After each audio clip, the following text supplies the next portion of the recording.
ଆଜି ସକାଳର ଏକ ବାଣୀ ଆପଣମାନଙ୍କୁ ଶୁଣାଉଛି।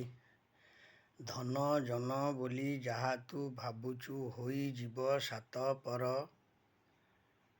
ଶେଷ ବେଳେ ତୋର କେହି ନ ରହିବେ, ଏକା ଜଗନ୍ନାଥ ନାମ ସାର।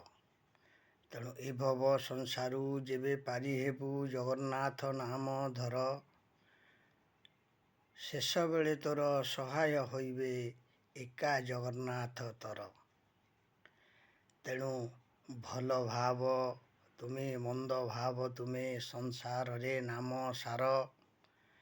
ଏ ଭବ ସଂସାରୁ ଯେବେ ପାରି ହେବୁ, ତାର ନାମ ତୁଣ୍ଡେ ଧର। କଳି ଯୁଗେ ପୁଣି ଯୁଗକୁ ଜଗିଛୁ, ତୋର ଶେଷ ଦେଖା ସେହି। ଶ୍ରୀକ୍ଷେତ୍ର ଧାମରେ କାଳିଆ ବସିଛି, ନୀଳଚକ୍ର ବାନା ଉଡ଼େଇ।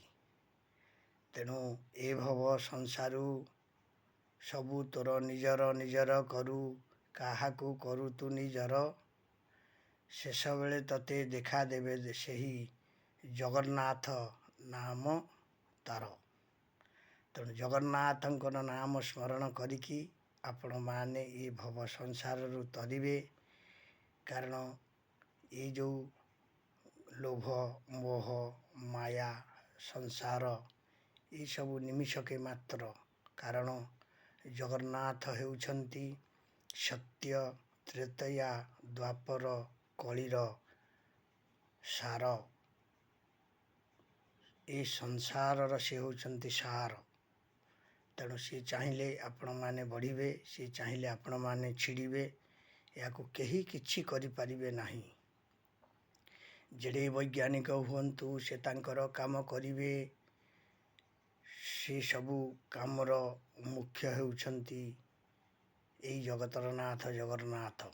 ଆଜି ତାଙ୍କର ରଥଯାତ୍ରା ଆରମ୍ଭ ହେବାକୁ ଯାଉଛି। ନେତ୍ର ଉତ୍ସବ, ଆଉ ରଥରେ ଦର୍ଶନ ଦେବେ ପ୍ରଭୁ ଜଗତର ନାଥ ଜଗନ୍ନାଥ। ସମସ୍ତ ଭକ୍ତମାନଙ୍କୁ ନିବେଦନ କରିବି, ଆପଣମାନେ ଯାଆନ୍ତୁ, ସେଇ ଜଗତର ନାଥ ଜଗନ୍ନାଥଙ୍କ ଆଶୀଷ ନିଅନ୍ତୁ। ତାହେଲେ କଳିଯୁଗକୁ ଆପଣ ନିଶ୍ଚୟ ଜିତିବେ, ଆଉ ନିଶ୍ଚୟ ଜଗନ୍ନାଥ ଆପଣଙ୍କୁ ସହାୟକ ହେବେ। ଜୟ ଜଗନ୍ନାଥ, ଜୟ ଜଗନ୍ନାଥ, ଜୟ ଜଗନ୍ନାଥ। ସମୀକ୍ଷକ ପ୍ରଭୁ ଆଚାର୍ଯ୍ୟ, ଭୁବନେଶ୍ୱର, ଓଡ଼ିଶା।